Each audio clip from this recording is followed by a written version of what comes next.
Hello नमस्कार मैत्रिणींनो. तर मी पुन्हा माझ्या व्हिडिओमध्ये तुमचं मनापासून स्वागत. तर सर्वप्रथम सर्वांना सकाळ सकाळ आज व्हिडिओ घेणार आहे. तर सर्वांना गुड मॉर्निंग. तर आज व्हिडिओ काढण्याचं कारण असं की आज स्पेशल बेत आहे. तर स्पेशल बेतमध्ये बिर्याणी आणि रस्सा आणि भाकरी असा बेत आहे. तर स्पेशल आज मी दम बिर्याणी करणार आहे. तर का करणार आहे हे तुम्हाला सांगते. कारण आज म्हणजे कोणीतरी पाहुणे म्हणण्यापेक्षा घरातलीच व्यक्ती येणार आहे. तर त्यासाठी हा स्पेशल बेत होणार आहे. तर तुम्हाला व्हिडिओमध्ये समजेलच की हा बेत कोणासाठी केला होता. तर चला आता आपण स्वयंपाकाला सुरुवात करूया. तर मैत्रिणींनो, बिर्याणी करायची म्हटलं तर पहिल्यांदा लागतो कांदा. तर आज मला भरपूर सारा कांदा हा चिरायचा होता, कारण बिर्याणीसाठी मला भरपूर कांदा लागतो. तर मला बिर्याणीत कांदा चिरून तो तळूनही घ्यायचा होता आणि बिर्याणीच्या फोडणीसाठी कांदा लागत होता. त्यामुळे मला भरपूर कांदा आता चिरायचा होता. त्यामुळे मी कांदा चिरण्यासाठी पहिल्यांदा सुरुवात केली आणि मी बराच वेळ कांदा चिरत होते, कारण कांद्याशिवाय तर बिर्याणी ही अपूर्णच आहे. तर इथे मी कांदा चिरून घेतला आणि त्यानंतरून इथे मला उपीटही बनवायचं होतं. मग त्या उपीटसाठी सुद्धा मी कांदा थोडासा चिरला, कारण आज होती सुट्टी आणि मुलांना सुट्टी असल्यावर नाश्त्यासाठी सकाळी त्यांना काहीतरी म्हणजे लवकरच बनवावं लागतं, कारण दुपारी बिर्याणी होणार, मग तोपर्यंत तर भूक लागणार. त्यासाठी मग मी पहिल्यांदा उपीट बनवून घेतलं. तोपर्यंत त्यांना मी आंघोळ्या करायला सांगितलं होत्या. मग त्यांनीही आंघोळ केल्या व मस्त असं गरम गरम उपीट तोपर्यंत माझं इकडे तयार झालं आणि मग त्यांना उपीट बनवून दिलं, म्हणजे मी बिर्याणी करण्यासाठी मोकळी झाली. तर इथे मला सकाळी लवकरच यांनी चिकन आणून दिलं होतं, कारण आज मी सांगितलं तुम्हाला कोणीतरी येणार आहे. तर उपीट शिजायला घालून मी बाहेर गॅलरीमध्ये आले, कारण डोळ्यांची माझी कांद्यामुळे खूप आग झाली. त्यामुळे मी बाहेर येऊन थांबले. तर शिजुका आमची इथे या सर्व कुत्र्यांना व या पिल्लांना पाहत होती. तर तिच्यासारखी दिसणारे प्राणी तिला दिसत होती, त्यामुळे ती अशी त्यांना डोकून डोकून पाहत होती. तर मी त्यांची ही मजा पाहत होते. तर शिजुका बघा कशी मस्त अशी इथे बसलेली आहे.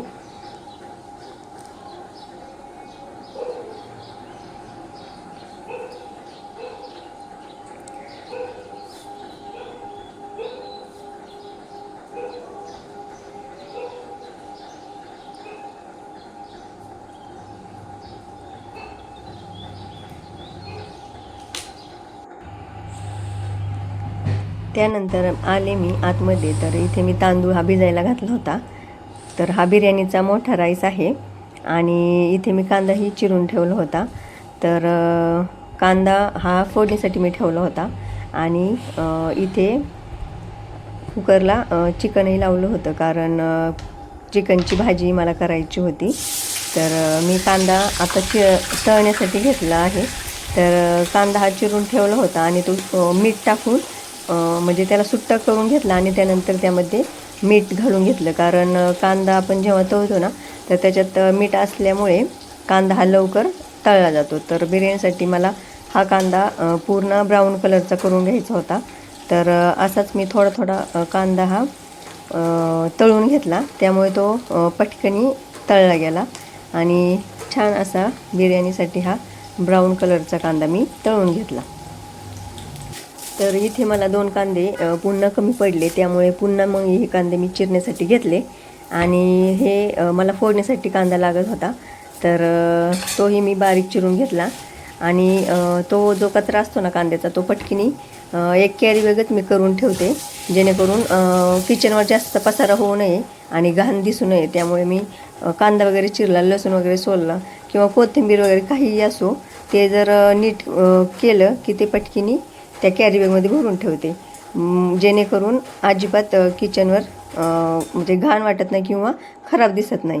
तर इथे तुम्ही पाहू शकता, इथे मी लाल असा छान ब्राऊन कलरचा कांदा तळून घेतला होता आणि इथं बिर्याणीसाठी मी तयारी करून घेतली होती.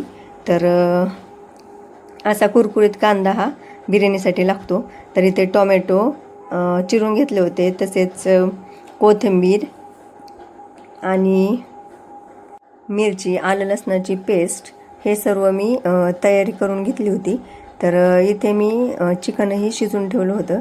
तर ते मी भाजीसाठी शिजवलेलं आहे चिकन. तर इथे मी बिर्याणीसाठी मॅग्नेट करायला ठेवली होतं चिकन. तर त्याला मी लिंबू आणि थोडंसं दही लावून ठेवलं होतं. तर गॅसवर एका पातेल्यामध्ये मी पाणी गरम करायला ठेवलं होतं. तर हे पाणी उकळी आल्यानंतर त्यामध्ये मला राईस शिजवून घ्यायचा आहे बिर्याणीचा. तर त्या पाण्यामध्ये मी थोडंसं म्हणजे अर्ध लिंबू आणि 1 चमचा तेल व थोडंसं तमालपत्र आणि गरम मसाला असं हे सर्व थोडंसं टाकून घेतलं होतं. आणि बाकी सर्व गरम मसाला आपण त्या बिर्याणीत वापरतोच. तर इथे मी दुसऱ्या पातेल्यामध्ये तेल ओतून ते चांगलं कडकडीत गरम झाल्यानंतर त्यामध्ये तमालपत्र आणि जो मी बारीक चिरलेला कांदा होता ना, तर तो घालून त्यामध्ये मॅग्नेट केलेलं चिकन व आपले बिर्याणी मसाला आणि काही बेसिक मसाले घालून मस्त असे परतून घेतलं. तर त्याला छान वाफलून घेतलं. तोपर्यंत इकडे माझा राईस शिजून झाला होता. तर तो मी चाळणीमध्ये काढून घेतला. तोपर्यंत इथे चिकन माझं शिजून झालं होतं. तर चिकन शिजल्यानंतर हा जो राईस आहे मोकळा झालेला तो आपल्याला दम बिर्याणीसाठी वापरायचा होता. त्यामुळे हा मी इथे चाळणीमध्ये निथळण्यासाठी ठेवला. तर तुम्ही पाहू शकता इथे चिकनला खूप छान असं मॅग्नेट केल्यामुळं छान असं परतलं गेलं आहे. आणि खूप छान असा टेस्ट म्हणजे मसाला टाकल्यामुळे एकदम छान अशी चव लागते. तर दही वगैरे सगळं घातल्यामुळे तर एकदम छान अशी टेस्टी बिर्याणी होते. तर इथे मी हा राईस जो आहे शिजवलेला तो थर लावून घेतला. आणि जो आपण लाल म्हणजे ब्राऊन कलरचा जो कांदा होता ना तळलेला, तर तो त्यावर घालून मस्त कोथिंबीर वगैरे घालून मस्त असे सजवून घेतली बिर्याणी. तर एकदम छान प्रकारे त्याला मला नंतरून दम द्यायचा होता. त्यामुळे मी इथे कोळसा गरम केला. तर हा कोळसा मी गॅसवरच गरम केला आणि आपली जी जाळी असते ना आपण पुऱ्या वगैरे तळतो त्या जाळीमध्ये गरम करून एका वाटीमध्ये बिर्याणीच्या बरोबर राईसवर ठेवला व त्यावर थोडंसं 1 चमचा तूप घातलं, जेणेकरून दम एकदम छान बसतो आणि खरंच दम बिर्याणी एकदम टेस्टी होते. तर मस्त अशी माझी इकडे दम बिर्याणी तयार झाली होती. आणि इथे तुम्ही पाहू शकता रस्साही मी बनवून घेतला होता. तर तुम्हाला दम बिर्याणी मी दाखवते. तर बघा एकदम छान अशी ही एकदम हॉटेलसारखीच दम बिर्याणी झाली होती. आणि खरंच सर्वांना खूप आवडली. कारण मी नेहमी बनवतेच, परंतु आजची बिर्याणी ही एकदम खास आणि छानच झाली होती. तर गरम गरम दम बिर्याणी खाण्याची मजा ही फार वेगळीच असते. तर आज मी सांगितलंच तुम्हाला नाश्ता करण्यासाठी मी फक्त आज उपीटच केलं होतं. तर हे नव्हते उपीट खाण्यासाठी, तर त्यांना खूप भूक लागली होती. मग मी त्यांना पहिल्यांदा गरम गरम अशी दम बिर्याणी नेऊन दिली. त्यानंतर मग मला बाकीचा स्वयंपाक करायचाच होता. तर इथे मी भाकरी करून घेतल्या. तर इकडे रस्सा आणि बिर्याणी पण झाली होती. तर आता बघा कोण येते तुम्हाला मी दाखवते. तर ही आहे तनूची मैत्रीण सिद्धी. तर ही पुण्याला असते शिकण्यासाठी. तर तिला आता सुट्ट्या लागल्या होत्या. तर ती आज काल आली होती. तर आज मी तिला घरी बोलवलं होतं. तर मग तिला काहीतरी स्पेशल जेवण म्हणून तिला आज दम बिर्याणी खायची होती माझ्या हातची. मग मस्त अशी दम बिर्याणी केली. त्यानंतर मस्त असं सर्वांचं जेवण झालं आणि खूप साऱ्या गप्पाही झाल्या व नंतर तिला जायचं होतं घरी. मग तीही गेली. तर फायनली आता सर्वजण जेवण वगैरे गेले आहेत आणि मी पण आता आवरते, कारण मला पण जायचं आहे माझ्या बहिणीच्या घरी. तर मी पण निघाले आहे आता. तर आज संडे असल्यामुळे मुलांना सुट्टी होती, त्यामुळे त्यांना मावशीच्या घरी यायचं होतं. तर कारण एकत्र आल्यावर खूप सारी मस्ती घालायला भेटते. तर इथे ही तिघंजण बघा कशी मस्त अशी बेडवर मोबाईल बघत बसली होती आणि त्यांच्या छान गप्पाही चालल्या होत्या. तर आम्ही त्यांच्या गप्पाही ऐकत होतो आणि इकडे आम्ही छान अशा गप्पा मारल्या.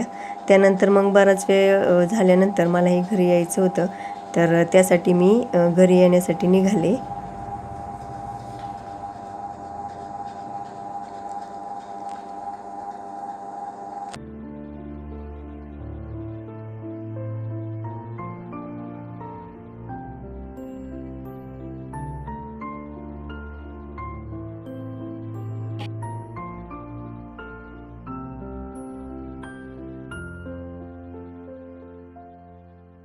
तर घरी आल्यावर मस्त अशी फ्रेश झाली. तर आज स्वयंपाकाला सुट्टी होती, कारण आज स्वयंपाक मी दुपारीच बनवला होता. तर बिर्याणी बरीच शिल्लक होती, तर ती मस्त अशी संध्याकाळी आम्ही सर्वजण खाणार होतो.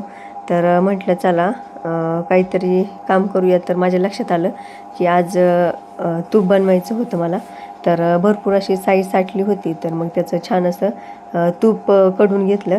तर तुम्ही पाहू शकता किती छान तूप बनलेलं आहे. तर मस्त असं त्याचा सुगंध येत होता आणि छान हे तूप झालं आहे. तर इथे मला तूप थंड झालं होतं, तर मग मस्त असं डब्यात भरून ठेवलं. तर खरंच खूप छान असं हे तूप बनलेलं आहे. तर चला मैत्रिणींनो, असा हा पूर्ण कामातच आजचा माझा दिवस गेला. तर कसा वाटलं तुम्हाला आजचा माझा व्हिडिओ नक्की कमेंट करून सांगा आणि भेटूया पुढच्या ब्लॉगमध्ये. तोपर्यंत बाय.